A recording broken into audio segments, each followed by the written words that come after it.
إن الحمد لله نحمده ونستعينه ونستغفره ونعوذ بالله من شرور أنفسنا وسيئات أعمالنا من يهده الله فلا مضل له ومن يضلل فلا هادي له وأشهد أن لا إله إلا الله وحده لا شريك له وأشهد أن محمدا عبده ورسوله يا أيها الذين آمنوا اتقوا الله حق تقاته ولا تموتن إلا وأنتم مسلمون يا أيها الناس اتقوا ربكم الذي خلقكم من نفس واحدة وخلق منها زوجها وبث منهما رجالا كثيرا ونساء واتقوا الله الذي تساءلون به والأرحام إن الله كان عليكم رقيبا يا أيها الذين آمنوا اتقوا الله وقولوا قولا سديدا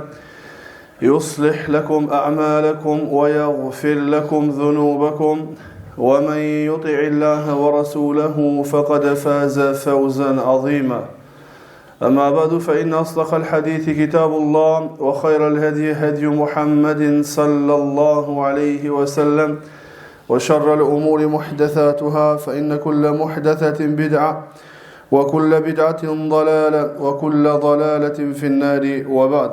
Falëndërim dhe lavdratat I takojnë Allahu Gjelle Gjelaluhu, salatat salamet qofshin mbi pejgamberin sallallahu alaihi wasallam, mbi familjen e tij, shokët e tij dhe gjithë muslimanët që pasojnë udhëzimin e tyre deri ditën e gjykimit. Allahumma amin. Vazhdojmë me ciklin e xheratave rreth obligimeve të cilat I kanë bashkëshortët ndaj njëri tjetrit. Në khutbën e fundit përmendëm se sa Allahu Gjelle Gjelaluhu e ka madhrua obligimin e burrit në jetën bashkëshortore. Përmendëm disa hadithe dhe disa fjalë të Allahu subhanahu wa taala. Sot flasim për obligimet të cilat I ka bashkëshortja në raport me bashkëshortin e vet. Fillimisht, kanë thënë dietarët, bashkëshortja nuk duhet ta ndjenë veten se është e pavlerë në shtëpinë e bashkëshortit vet. Nuk duhet ta ndjenë veten se është person I dorës së tretë apo dorës së pestë në shtëpinë e burrit.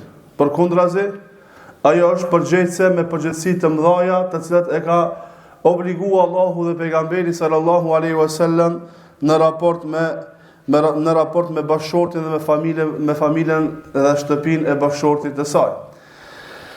Innama alaykum ma humiltum wa alayhim ma humilu. Tha pejgamberi sallallahu alaihi wasallam, njëjtë ashtu sikur që ju jeni ngarkuar me përgjegjësi, edhe ata janë të ngarkuar me përgjegjësi. Mos mendon që vetëm ajo ka obligime ndaj burrit e burri nuk obligohet për kurrë ndaj saj. Allahu Gjelle Gjelaluhu I ka lënë disa dispozita si obligim për gruan ndaj burrit, njëjtë ashtu I ka lënë disa dispozita obligim të burrit ndaj bashkëshortes. Kemi cek dhe përsërisim se në qoftë se njëri prej bashkëshortëve është neglizhent, I lën pasdore urdhnat e Allahut dhe nuk I realizon obligimet që I ka ndaj partnerit të tij në jetën e tij, kjo nuk do të thotë se pala tjetër lirohet prej obligimeve. Në qoftë se gruaja është e pakujdesshme në realizimin e obligimeve që I ka ndaj burrit, kjo s'do të thonë që burri duhet me lëshu lër. Burri duhet me I kry obligimet që I ka ndaj bashkëshortës së vet, edhe në qoftë se ajo është neglizhente. Në qoftë se burri është neglizhent, I pakujdesshëm, kjo nuk do të thotë që I bien dhe bin për toke obligimet që I ka bashkëshortja ndaj bashkëshortit vet. Përkundrazi, ajo obligohet të realizon urdhrat e Allahut dhe urdhrat e pejgamberit sallallahu alaihi wasallam për obligimet që I ka ndaj bashkëshortit, dhe në asnjë mënyrë nuk duhet lihen anësh të obligime, për shkak se e kemi thënë dhe përsërisim se jeta e lumtur bashkëshortore është vetëm ajo jetë e cila është në përputhshmëri me fjalën e Allahut dhe me fjalën e pejgamberit sallallahu alaihi wasallam. Kushdo që dëshiron të jeton sipas një modeli tjetër jashtë modelit të shariatit të Allahut, do të jetë I palumtur, do të jetë I mërzitur, do të jetë I zhgënjyer, do të jetë I lënduar, do të jetë I shkatruar në këtë botë edhe në botën tjetër. gjendja momentale e njerëzve në dunja e dëshmon këtë më së miri. Tha pejgamberi sallallahu alaihi wasallam, bashkëshortja,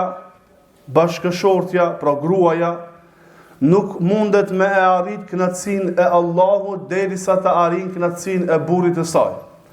Domethënë, në qoftë se burri i saj është i lënduar prej anës së saj, është hidhruar me të, është nervoz me të, edhe Allahu është nervoz me të. Dhe kjo është një prej argumenteve më të fuqishme për obligimin e burrit, për hakin e burrit në jetën bashkëshortore. Pse duhet gruaja apo burri t'i kryen obligimet ndaj partnerit të tij në jetë? Për shkak se me këtë synojmë kënaqësinë e Allahut xhalla xhelaluhu. Me këtë synojmë kënaqësinë e Allahut. Me këtë synojmë xhenetin. Me këtë synojmë largimin prej zjarrit të xhenemit. Kështu duhet me kuptuar. Kur një burr, kur një bashkëshort e kryen obligimin ndaj bashkëshortes, apo e kundërta, kur bashkëshortja e kryen obligimin ndaj bashkëshortit, duhet ta ketë në krye se për synim e ka kënaqësinë e Allahut. Mos ta ketë në krye civilizimet edhe kulturat bashkohore apo të vjetra të cilat ka kaluar njerëzimi. Se jo, unë du me jetu ndryshe. Unë i kam të drejtat e mia, mirë po të drejtat e ignorancës bashkohore, pas të cilës janë drejtuar shumë njerëz. Jo. Kur ta kryjmë obligimin ndaj partnerit, burri apo gruaja, duhet ta dimë që me këtë vepër, me sabrin, me durimin, me nënshtrimin, me dëgjimin, me respektimin, me mos kthimin fjalës, me urdhën të mirë, ndalimin nga e keqja, me izgju familjen me fal namaznate, me bo sabër në namaz, në edukimin e fëmijëve, dhe kështu me radhë, krejt këtë me e pas përpara Allahun xhalla xhelaluhu. Kënaqësinë e Allahut subhanahu wa taala, pasimin e pejgamberit sallallahu alaihi wasallam, shpëtimi prej zjarrit të xhenemit dhe fitimin e kënaqësisë së Allahut subhanahu wa taala. Për këtë shkak duhet jemi të kujdesshëm, për shkak se do të miremi në llogari prej anës së Allahut xhalla xhelaluhu. Tha pejgamberi sallallahu alaihi wasallam, kullukum ra'in wa kullukum mas'ulun an ra'iyatihi. Secili prej juve jeni të ngarkuar me përgjegjësi dhe secili prej juve do të mirret llogari për përgjegjësinë që ka pas në këtë botë. Burri është i ngarkuar me përgjegjësi ndaj familjes së tij, bashkëshortes dhe fëmijëve. Do të mirret në llogari. Do të mirret në llogari, a e ka kryer amanetin si duhet.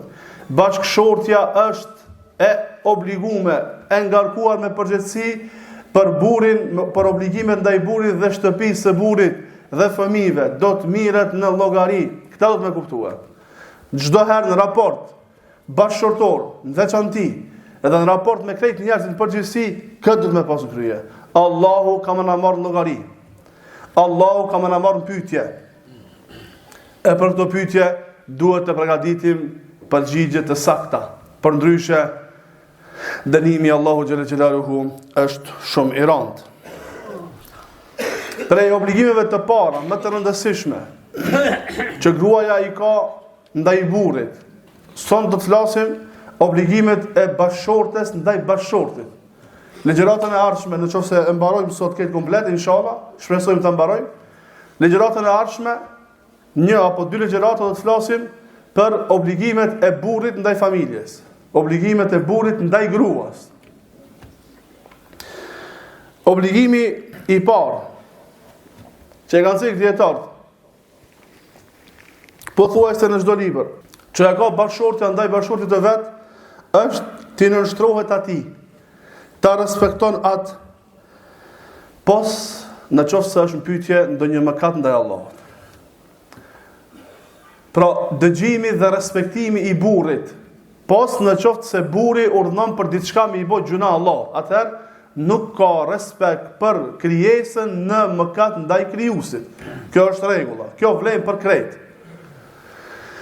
Bashkëshortja, prej në momentit që është martuar dhe është bërë me burr, obligimet, raportin që është dashur me e kryer ndaj prindërve të vet, tash ky raport transferohet ndaj burrit. Allahu xhël xhelal na ka mësuar në Kur'an dhe kemi folur disa ligjërata për respektin e prindërve. se duhet me i ndëgju dhe respektu prindërit në gjithë çka, pos në qoftë se ata urdhojnë ndonjë mëkat, kufër, shirk, gjuna, kështu me radhë. Punë tjera, wa sahibuhuma fi dunya ma'rufa. Dhe ata dhe shoqërohu dhe jeto me ta në dunja me të mirë. Çka të thojmë me ba një qefin. Kthejao me të mirë, se ata kanë investuar shumë për tyje. Ata kanë dhënë shumë për tyje, ata janë munduar shumë për tyje. Pos në qoftë se është pyetje mëkati, këtu nuk u nënshtrohemi, mirë po i respektojmë. Allahu xhalla xhelalu ka thonë: "Fala tuti'huma." Në qoftë se ata të urdhënojnë për një gjuna, pra prindërit, mos ju nënshtro. S'ka thonë mos i respekto. Precis, ka thonë mos ju nënshtro, në çka gjuna. Wa sahibuhuma fi dunya ma'rufa, mirë po punë tjera në dunja, respektoj ata. Gruas, bashkëshortes, në momentin që martohet, ky raport që e ka me prindërit, komplet transferohet me burrin. Dhe tash është burri ai i cili duhet të dëgjohet dhe respektohet në gjithë shka. Pos në qoftë se ai urdhon për mëkat. Pos në qoftë se ai e urdhon bashkëshortën në diçka që është kundërshtim me fenë e Allahut subhanahu wa taala. E prindërit, e tash bashkëshorti ka përparësi para prindërve. Prindërit duhet me ndëgju, duhet me respektu, mirë po, në qoftë se fjala e prindërve vjen karshi me fjalën e burrit, fjalës së burrit i jepet përparësi. Dhe kjo është madhështia dhe lartësia që Allah e ka madhështu çështjen e bashkëshortit në jetën bashkëshortore. Është pyet pejgamberi sallallahu alaihi wasallam, cila është gruaja më e mirë? Ka thonë, gruaja më e mirë është ajo e cila e respekton bashkëshortin kur ai urdhëron diçka. Ajo e cila e respekton bashkëshortin kur ai urdhëron diçka. Dhe tha, në qoftë se gruaja i fal 5 kohë namaz, agjeron Ramazanin, e ruan nderin e saj, e respekton bashkëshortin, i thuhet futu në xhennet nga cila derë të duash. 5 kohë namaz, agjerimin, me rujt nderin, edhe me e respektu burrin, bashkëshortin kur ai urdhëron. Kush i ban këto vepra prej grave, u thuhet atyre futuni në xhennet nga cila derë të doni. Tham, këtë e realizon gruaja për shkak se ka frikë Allahun, për shkak se don me e kënaqë Allahun, për shkak se e ka urdhëruar Allahu subhanahu wa taala. Këto hadithe dhe këto ajete janë për familjet islame. Këto janë për këtë njerëzimin, po nuk po ndëgjoj njerëzimin. Po dojnë me jetu qysh ju a merr mendja atyre. Dhe pastaj pas 2-3 ditëve të jetës bashkëshortore, po lindin probleme nga më të ndryshmet, problemet që ata nuk kanë mundësi mi pas zgjidhje.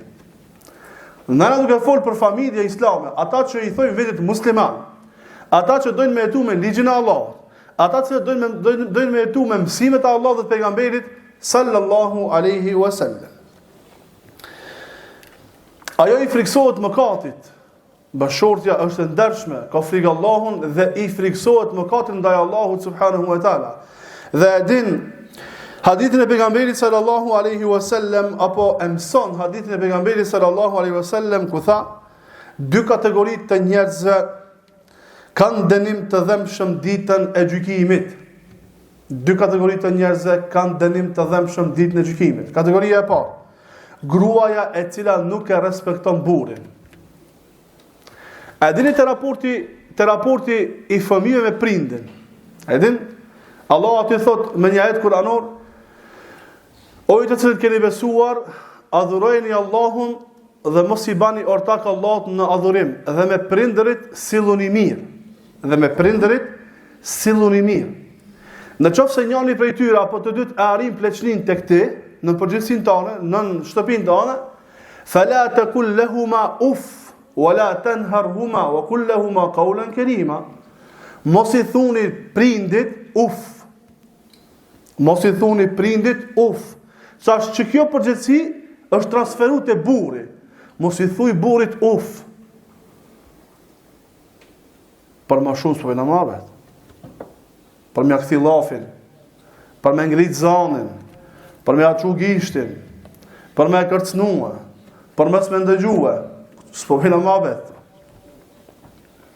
Wala takun lahuma uf. Mos u sill vrasht me ta dhe thuni atyre fjalë të buta prindërve. Tash ky raport transferohet te burri. Dëgjimi edhe respektimi. Thot pejgamberi sallallahu alajhi wasallam, dy kategori të njerëzve kanë pas dënim të dhëmshëm ditën e gjykimit. Kategoria e parë, gratë të cilat nuk i respektojnë burrat e tyre. Nuk i respektojnë burrat e tyre. Çfarë më thon nuk i respekton burri, thot diçka, gruaja nuk e respekton. Gruaja nuk e respekton. Ka mundësi gruaja me polemizuar në mënyrë të mirë me burrin, me i tregu burrit që ky mendimi jot, gabim, shumë gabim. Me argumentu me hadithe ma edhe që mendimi i burrit o gabim. I na të fol jashtë mëkateve ndaj Allahut, punë tjera. Ama nëse burri thot, tamam, e dia mund të çto. Punë donjaja. Unë e du nesër, unë e du çtash, unë e du, ku e di unë çka du. Çfarë më bugruja? Duhet me ju nënshtru burrit. Për shkak se kategoria më e keqe, kategoria me dënim të dhëmshëm te Allahu janë ata të cilët nuk i respektojnë burrat. Edhe imamat të cilët dalin imam, ama xhamati u rrein. Ka njerëz që kanë qef me dalë imam. Kanë qef me dalë përpara, me u pri njerëzve, ama njerëz e urrejnë ata. Që kategoria njerëzve janë njerëz me dënim të dhëmshëm ditën e gjykimit kur dalin para Allahut subhanahu wa taala. Pra, me u nënshtru bashkëshortëve për shkak se ka urdhëruar Allahu subhanahu wa taala. E dyta, ta falënderon bashkëshortin për shpenzimet që ka i ban ai në jetën bashkëshortore. Tha pejgamberi sallallahu alaihi wasallam, Allahu nuk e shikon një grua e cila nuk e falënderon bashkëshortin duke qenë ajo nevojtare për ta. Pra një grua e cila ka nevojë për burrin, për mbikëqyrjen e burrit, për kujdesën e bashkëshortit, dhe të njëjtën kohë nuk e falënderon për këto të mirat që ja ban burri. Këtë grua nuk e shikon Allahu subhanahu wa taala. Pejgamberi sallallahu alaihi wasallam në hadith të gjatë tha, kam pasë në zjarr të xhenemit shumica ishin gra. I than pse ja Rasulullah? Tha pejgamberi sallallahu alaihi wasallam për shkak se i mohojnë, për shkak se mohojnë. Sahabët than yakfurna billah, e mohojnë Allahun, pra bëjnë kufër në Allahun. Tha jo, i mohojnë begatit e burrit. I mohojnë begatit dhe të mirat e bashkëshortit. Deri çfarë kategorie, deri çfarë grade i mohojnë të mirat e burrit. Tha pejgamberi sallallahu alaihi wasallam, në qoftë se njëri prej juve i ban asaj bashkëshortes mirë, investon, shpenzon, e respekton, e nderon, i ban mirë po 100 herë, 99 herë. Mirë po një herë ja prish. Mirë po një herë ja prish. Çfarë thot? Tha pejgamberi sallallahu alaihi wasallam, thot unë kur s'kum po hajër për tyje. Dhe kanë thonë dietarët se gratë janë kategoria e njerëzve të cilat i kanë qef përgjithësimet. Kur, zësni, zdumeni, kështu janë gratë. Dhe këtë natyrë të grave duhet me kuptu burra. E përmena edhe në një prej ligjëratave që para se mu fut në jetën bashkëshortore, para fejesës, ndaç vajzat, ndaç djent, duhet ta studiojnë pak jetën e partnerit vet. Ta studiojnë natyrën e partnerit vet në jetë, që ta di me ka punë nesër. Që nesër kur ballafaqohet bashkëshorti me bashkëshortën dhe ja prish ndonjëherë, edhe ajo ja thot një fjalë të tillë, me i thonë ti kur hajër së më ki ba, atërë mos ta bitet, ta di se kjo është në dëshmëria e grave. Ta din si me menaxhu rastin. E treta, të ketë kujdes, mos ta ban nervoz, apo mos të bëhet nervoz prej burrit. E nëse bëhet nervoz, ajo duhet kthehet te burri i saj. Pra, e para mos ta bëj nervoz burrin. E dyta, mos të bëhet nervoz prej burrit. E në qoftë se ndodh, atëherë të kthehet te burri. Të kthehet te burri, të pendohet te Allahu subhanahu wa taala dhe të nërsohet burrit të saj. Tha pejgamberi sallallahu alaihi wasallam, ala ukhbirukum bi nisaikum min ahli al-janna, a nuk doni me ju tregu për gratë tuaja të xhennetit? për gratë tuaja të xhennetit. Tha pejgamberi sallallahu alaihi wasallam: "Al-wadud, al-walud, al-a'ud ala zawjiha idha adhat aw udhiyat qalet hadhihi yadi fi yadika la aktahilu bi ghamdin hatta tarda." I tha pejgamberi sallallahu alaihi wasallam: "A doni me ju tregu për gratë tuaja të xhennetit?" Kush janë gratë tuaja të xhennetit? Tha pejgamberi sallallahu alaihi wasallam: "Al-wadud, al-walud, al-a'ud." Al-wadud janë gratë të cilat, bashkëshorte të cilat dhurojnë dashuri, shprehin dashuri, të dashura. El-walud, gratë të cilat lindin. El-a'ud, gratë të cilat kthehen. Qysh? Tha pejgamberi sallallahu alaihi wasallam: "Në qoftë se ajo bën padrejtësi, në qoftë se ajo e lëndon burrin, ose burri e lëndon atë, ajo shkon edhe e merr për dorë, e merr dorën e burrit të saj, edhe i thot: "Unë nuk do të kënaqem derisa ti të jesh i kënaqur. Unë nuk do të lyhem derisa ti të jesh i kënaqur." El-wadud, el-a'ud, el-wadud, el-walud, el-a'ud. Grua bashkëshorte që shpreh dashuri, që është e dashur, grua e cila lind, edhe grua e cila kthehet te burri. Në qoftë se ajo lëndon ose ajo lëndohet prej bashkëshortit, në të dy situatat ajo shkon e kap dorën e bashkëshortit dhe i thot: "Nuk do të kënaqem derisa ti të jesh i kënaqur." Këto janë gratë më të mira të xhennetit që Allahu subhanahu wa taala ka kriju për besimtar. Pra, besimtarja sen përparsor në këtë jetë pas urdhnave të Allahut dhe të pejgamberit sallallahu alaihi wasallam e ka gjendjen e bashkëshortit të saj. Kjo është prioritet. Kështu është në Islam. Prioritet i gruas, i bashkëshortes, në jetën e saj është burri. Ai të kënaqur. Pse? Se në qoftë se fiton kënaqësinë e burrit saj, ka fituar kënaqësinë e Allahut subhanahu wa taala dhe kundër të shkar në hadith të pejgamberit sallallahu alaihi wasallam. Tha pejgamberi sallallahu alaihi wasallam: "Tre vetave namazi i tyre nuk i kalon vesht e tyre, por nuk ngritet. Robi i arratisur derisa të kthehet. Robi i arratisur derisa të kthehet, gruaja e cila kalon natën duke qenë bashkëshorti i pakënaqur, nervoz me ta, dhe ai që prin në namaz, mirë po xhamati e urrejn atë." Tre lloj njerëzve nuk shkon namazit e natë, nuk e kalon namazi vesht e tyre. Robi që se ka ik derisa të kthehet, gruaja e cila e kalon natën kurse burri i saj është nervoz me ta, është i idhruar, është i lënduar, nuk i ngritet namazit. Kjo rrezik në veti. Domethënë, pasojat dhe rreziqet e mos respektimit të bashkëshortit janë shumë të mëdha. Njëjtë edhe pasojat dhe rreziqet e mos respektimit dhe mos kryimit së obligimeve të burrit ndaj gruas janë shumë të mëdha. Edhe në këtë botë, edhe në botën tjetër. Tha pejgamberi sallallahu alaihi wasallam: "Nëse gruaja kalon natën duke refuzuar shtratin e burrit, atë e mallkojnë me laçet derisa të ngritet mëngjes." Atë e mallkojnë me laçet derisa të ngritet në mëngjes. Pra e përmend edhe përsëris se këto hadithe dhe këto ajete janë për besimtarët të cilat dojnë me jetuj, edhe besimtarët të cilat dojnë të jetojnë jetën sipas urdhnave të Allahut dhe urdhnave të pejgamberit sallallahu alaihi wasallam.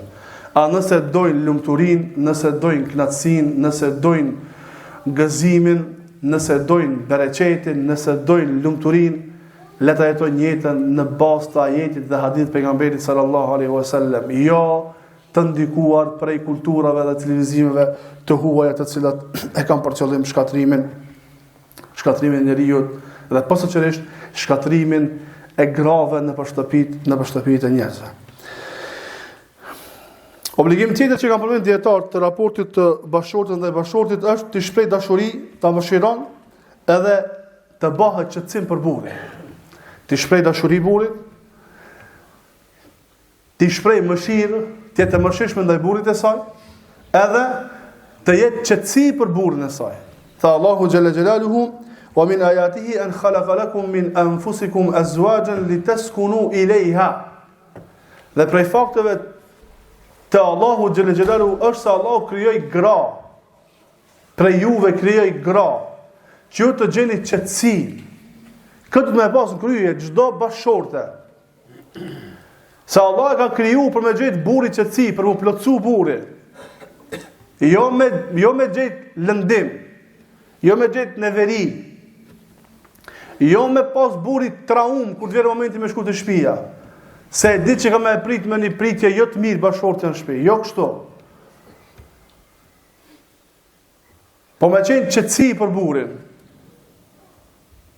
Me analizu jetën e burit dhe me qenë qetësi për ta. Tha, li taskunu ilayha wa ja'ala bainakum mawaddatan wa rahma. Dhe Allahu mes juve ka lëshu dashuri edhe mëshirë. Të dytë ndaj njëri tjetrit. Tash na duke fol për obligimet e bashortes ndaj bashortit. Kjo vlen e njëjta vlen edhe për obligimi i bashortit ndaj bashortes. Me i shpreh dashuri, me i shpreh fjalë të mira. Ka thënë dietar, edhe në qoftë se nuk e ke gjendjen ti me i fol fjalë të mira atina. Edhe ti në qoftë se i je shumë nervoz me ta dhe s'do me e pa hiç, dhe je duke gënjy në moment kur ti i thon fjalë të mira, fjalë dashurie, edhe kështu me radhë, lejohet. Ka bo lëshimen këtë rast pejgamberi sallallahu alaihi wasallam. Tha pejgamberi sallallahu alaihi wasallam, gratë tuaja të xhenetit janë al-wadud, al-walud, al-aud. Gratë që shprehin dashuri, të dashura.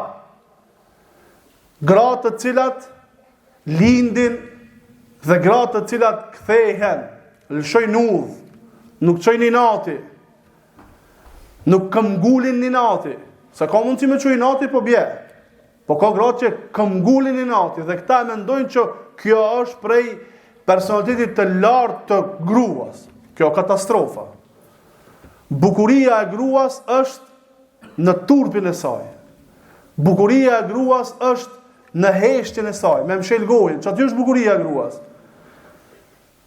Gratë më të urryara janë ato të cilat janë tirimresha kar si burrave. Më të këqijat janë. Ata që e kanë gjuhën e gjatë, ata që kanë trimni me fol me burra, e ngritin zanin, edhe mendoj vetë që janë ku me ditë kushi. Kjo e shkatron jetën e gruas. Ka thonë dietarë, bukuria e gruas është në turpin e saj. Sa ma e turpshme, aq më e mirë. Është në heshtjen e saj. Mos me pas gjuhën e gjatë. Mos me fol burri një fjalë e ajo për 1 minutë me apo një poezi. Jo. Me hesht, nëse ndodh gabimi, ndodh lëshimi, na jena njerëz. Na nuk jena melek, njerëz jena, ndodhin gabimet, ndodhin lëshimet. Edhe në raport bashkëtorë, edhe në raport shoqëror. Mirë pa, çfarë duhet me bë? Duhet më kthye. Nuk duhet me e bë gabimin, inatin, gjuhën e gjatë, mos respektin, mos nënshtrimin, kurse nënshtrimin, respektin dhe punë tjera mi bë përjashtim. Jo. Përjashtimi është përjashtim. Baza është që bashortja me pas gjuhën e mbledhur, me pas turp, me pas marrë. Për shkak se aty është bukuria e gruas. Tham, pra pejgamberi sallallahu alajhi wasallam ka toleru që me gënjy bashortin ose bashorten kur i shpreh dashurie, fjalë të mira, poezia, zemra, lule, kujt diçka. Në qoftë se nuk i ke gjendjen momentale ashtu, veç që burri, bashorti të jetë i kënaqur, po ashtu kjo vlen edhe në raport me bashortën. Të zbukurohet për burrin. Është obligim që gruaja të zbukurohet për burrin. Është obligim, kanë thënë dietar. Pse është obligim? Për shkak se ka thënë pejgamberi sallallahu alaihi wasallam, gratë më të mira janë ato gratë të cilat kur i shef të gëzojnë. Kur i urdhënon të ndëgjojnë, të respektojnë. Pra kur i shef të gëzojnë. E ti i shef me sy. Edhe qofse e shef bashortën jo të përgatitur, a ka pas mundësi u përgatit? Kur e shef bashortën që nuk është e mbajt vetin për bashortën e saj, a ka pas mundësi? S'po flasim në raste kur s'ka mundësi. Po flasim në raste ku ka mundësi, asot gratë i kanë jo mundësi, super mundësit, jo luksin, super luksin për me mbajt vetin për bashortën. Mirë po, për shkak të shqetësimit me punë dytësore dhe mos shqetësimit me atë çka duhet më shqetësua, i lam anësh të obligimet të cilat i kemi ndaj bashkëshortëve, qoftë burri, qoftë gruaja. Të dy palë kemi lëshime të mëdha në këto pika. Pra të zbukurohet, tha pejgamberi sa stem, gratë më të mira janë ato gratë të cilat kur i shihni ju gëzojnë, kur i urdhroni ju ndëgjojnë. Pastaj mos ket ankesa apo kritika, edhe pse nuk është e legjitime dhe arsyeshme, po ndodh kjo. Nëse bashkëshortet e shtëpia nuk rregullohet, nuk e mban vetin, nuk kujdeset për trupin e saj, nuk kujdeset për veshjen e saj, nuk kujdeset për bukurinë e saj, burri dikun ka më lëshu syt pastaj. Ka më shku pastaj ideja për bashkëshortën e dytë, për tretën, për të katërtën, a ka më shku edhe për zina, me udhu billah. Pse? Për shkak se gruaja është e preokupuar me disa punë të shtëpia që janë të dorës së pestë, jo të dytës, po të pestës. Tha pejgamberi sallallahu alaihi wasallam, la tu'dhi imra'atun zawjaha fi dunya illa qalat zawjatuhu min al-hur al-'ain la tu'dhihi qatalaki Allah fa inma huwa ali indaka dakhilun yushiku an yufariqaki ilayna. Nuk ndodh që gruaja bashkëshortja ta lëndon burrin e saj, vetëm se gratë e këtyre burrave bashkëshortëve prej grave të xhennetit, prej hyrive të xhennetit, thonë mos e lëndo Allahu të vrap për shkak se ai është disa ditë të ti dhe shumë shpejt është momenti ku ka munda prej teje me ardh te na. Kanë thënë dietarët. Nuk e lëndon diçka. Bashkëshortja duhet të jetë e kujdesshme mos me lëndu bashkëshortin as me fjalë, as me vepra, as me pamje, as në urna, në askur gjë. Në askur gjë. Kjo me qenë puna parsore, prioritare në jetën bashkëshortore. Të ruajmë derin. Obligohet gruaja të ruan derin e saj. Ka thënë pejgamberi sallallahu alaihi wasallam për 3 persona mos pyet fare. Një person i cili largohet prej xhamatit të muslimanëve e kundërshton imamin e tij dhe vdek në gjendje. Një rob apo robresh e cila aratiset derisa të kthehet dhe një grua bashkëshortit i cilës ka shku në udhtim, ka dalë në udhtim për punët e tij, e ajo pasi që del burri i saj prej shtëpie dhe është larg shtëpisë, ajo nuk e ruan derën. Naudhu billah, Allahu na ruaj. Allah i ruaj muslimanët dhe muslimanët prej kësaj kategorie. Nuk e ruan derën, e shfrytëzon mos prezencën e burrit për epshin e saj. Del jashtë shtëpie pa leje, del pa tregue, në përkom derën e burrit, edhe kështu me radhë. Por këto persona ka thënë pejgamberi sallallahu alajhi wasallam mos pyetni. Dhe kjo është shumë e rëndësishme për ata të cilët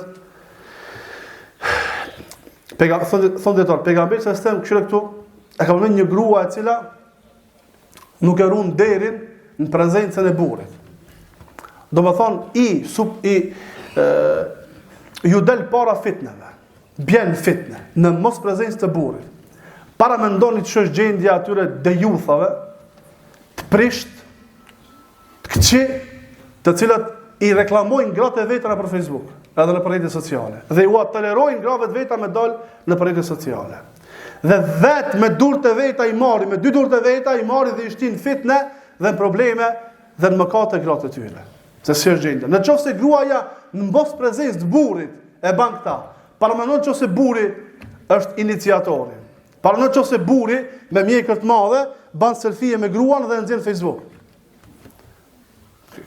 Kjo katastrofa. Kjo katastrofa e madhe.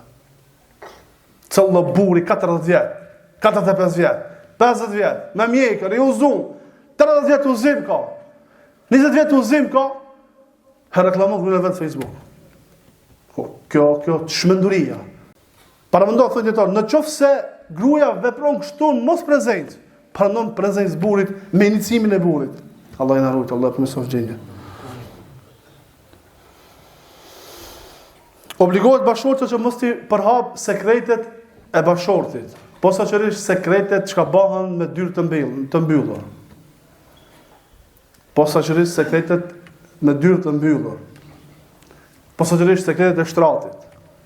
Nuk duhet të shpërndahen. Obligim tjetër të kujdeset për shtëpinë e burrit. Ka thënë pejgamberi sallallahu alajhi wasallam për njerëzit më të këqij në gjykimit, është një person i cili i afrohet bashkëshortes dhe ajo i afrohet atij dhe pastaj e shpërndoi sekretin e tyre. Më të këqij. Kategoria më e keqe.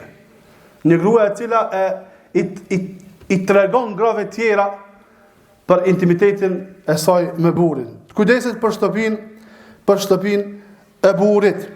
Kujdeset për pasurinë e burrit, mos me shpërnda pasurinë e burrit pa leje, mos me dhon, mos me marr, mos me shpenzu, mos me harxhu parë pa lejen e burrit.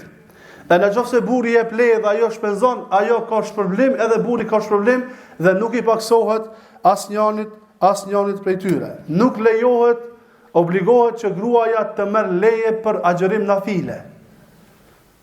Obligohet që gruaja të merr leje për agjërim nafile, mos agjëron nafile pa lejen e burrit. Kjo është agjërim. Agjërimi është prej veprave që Allahu e ka ruajt sekret shpërblimin e vepruesit. Një prej veprave më të mira që e bën besimtari dhe besimtarja. Megjithatë, kur është agjërimi nafile, nuk lejohet me agjëru pa lejen e burrit. Burri ka vendosur me marr gruan e dytë. Jo të sillet me ignorancë, jo të sillet me xehel, jo të sillet me sjellje katastrofale nëse burri ka vendosur me marr gruan e dytë. Burrat e kuptojnë se gratë janë xheloz, dhe kjo është normale.